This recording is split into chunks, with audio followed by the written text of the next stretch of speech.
Paham-paham mereka itu menjadi tetap tuntutan seluruh pergerakan perempuan tingkatan kedua di berbagai negara, sampai kepada silamnya abad ke-19 dan awal abad 20.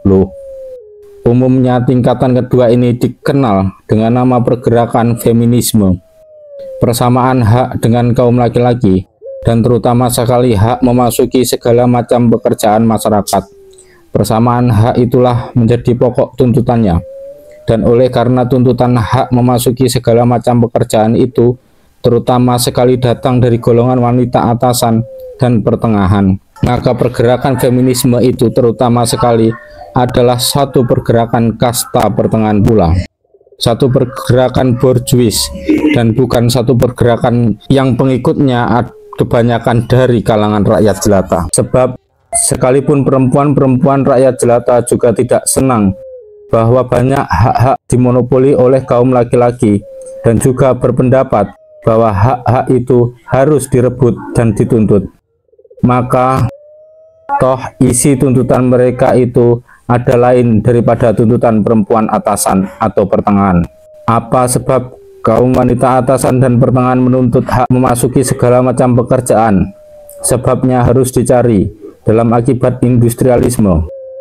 Industrialisme melahirkan produksi barang-barang dagangan, barang-barang kebutuhan hidup sehari-hari yang dulu harus dibuat oleh wanita sendiri di rumah, sekarang dapat dibeli di toko-toko dengan murah dan kualitasnya pun lebih baik.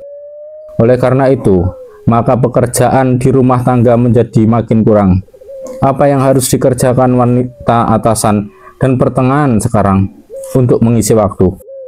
Bekerja di kantor tidak boleh, di lapangan politik tidak boleh, di lapangan kemasyarakatan lain pun tak boleh. Adat tidak membolehkannya, dan pihak laki-laki pun memang tidak mau mendapatkan persaingan wanita. Oleh karena itu, maka pokok tuntutan wanita atasan dan pertengahan ialah hak bekerja, hak memasuki segala pekerjaan yang akan membawa mereka keluar dari kurungan rumah, di mana mereka merasa hampir beku karena menganggur, hampir beku karena verveling.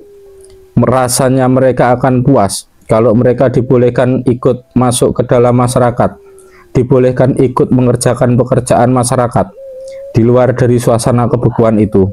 Pekerjaan rumah tangga yang tinggal sedikit-sedikit itu toh dapat mereka suruh kerjakan oleh pegawai dan pembantu, oleh si bujang dan si genduk. Mereka cukup uang untuk menggaji pelayan-pelayan itu. Tetapi bagaimana dengan perempuan dari kalangan rakyat jelata? Hak bekerja sebenarnya sudah ada di tangan mereka. Sampahnya hak bekerja. Sejak timbulnya industrialisme, mereka telah berduyun-duyun masuk pabrik-pabrik dan perusahaan-perusahaan, menjual tenaga bekerjanya kepada berbagai majikan, berbagai macam. Sejak timbulnya industrialisme itu, mereka telah terlepas dari kurungan rumah tangga, telah menjeburkan diri ke dalam masyarakat sebagai kuli, sebagai budak, sebagai proletar. Sejak timbulnya industrialisme itu, mereka tiap-tiap hari malah lebih lama bertinggal di pabrik daripada di samping api dapur. Sejak timbulnya industrialisme itu, mereka malah hanya melihat anak-anaknya pada waktu malam saja, sesudah matahari terbenam, sepulang mereka dari bekerja. Hak bekerja ada pada mereka. Hanya permanusiaannya pekerjaan itu yang belum ada pada mereka. Permanusiaannya pekerjaan yang membuat pekerjaan itu menjadi satu kebahagiaan, satu pengangkatan jiwa, satu kemerdekaan, satu pembebasan, dan satu cambuk pedih yang membongkokkan tulang punggung, satu labrakan yang melabrak mereka dari saat fajar menyingsing sampai lewat petang hari. Permanusiaannya pekerjaan yang memberi jaminan bahwa pekerjaan di pabrik itu tidak boleh lebih lama daripada 8-9 jam sehari. Permanusiaannya pekerjaan yang membuka pintu ke tingkat-tingkat yang lebih mulia, dan bukan hanya pekerjaan yang semacam sampah yang tiap-tiap waktu dapat dibuang. Permanusiaannya pekerjaan yang memberi juga hak-hak kepada mereka sebagai manusia dan sebagai warga negara, yaitu hak-hak yang setingkat dengan hak-hak manusia laki-laki dan hak-hak warga negara laki-laki. permanusiaannya pekerjaan yang dapat memberi kepuasan kepada mereka sebagai produsen masyarakat dan sebagai ibu dan istri di dalam rumah. Permanusiaannya pekerjaan yang menutup retak atau sehrur di dalam jiwa mereka, sebagai yang telah saya utarakan di dalam bab 3 buku ini. Maka inilah menjadi sebab yang kaum perempuan bawahan itu akhirnya tidak puas dengan tuntutan-tuntutan feminisme saja. Ya benar juga mereka, kaum perempuan bawahan, hendak merebut persamaan hak dengan laki-laki. Juga mereka hendak merebut hak memilih dan dipilih buat parlemen atau dewan-dewan lain. Juga mereka hendak merebut hak memasuki semua macam pekerjaan di masyarakat yang sekarang masih banyak dimonopoli oleh laki-laki itu. Tidakkah menurut perkataan salah seorang pimpinan mereka yang amat besar, Clara Zetkin, mereka itu yuridis dan politis menurut satu fix de stand dalam masyarakat sekarang, satu fix de stand yang lebih rendah lagi derajatnya daripada fier de stand kaum proletar laki-laki. Karena itu memang harus direbut persamaan hak dengan kaum laki-laki itu. Tetapi perempuan-perempuan bawahan itu sadar bahwa tuntutan-tuntutan feminisme saja belum mencukupi. Yang sebenarnya perlu bukanlah hanya persamaan hak dengan laki-laki, tetapi perubahan susunan masyarakat sama sekali. Apakah telah mencukupi persamaan hak saja kalau seluruh susunan masyarakat penuh dengan ketidakadilan? Kalau perempuan dan laki-laki dua-duanya sebagai kelas tertindas dan terhisap. Henriette Roland House di dalam satu pidato yang berapi-api berkata, berikan kepada wanita hak memilih dan dipilih. Hapuskan semua aturan-aturan yang membelakangkan mereka dari laki-laki dan merintang-rintangi kemerdekaannya. Bukakan pintu kepada mereka, kepada semua jabatan dan perusahaan. Buatkan pendidikannya menjadi sederajat dengan pendidikan laki-laki, sehingga mereka mendapat kesempatan yang sama luasnya. Apakah Tuan dengan itu akan dapat memperbaiki nasib kaum buruh wanita?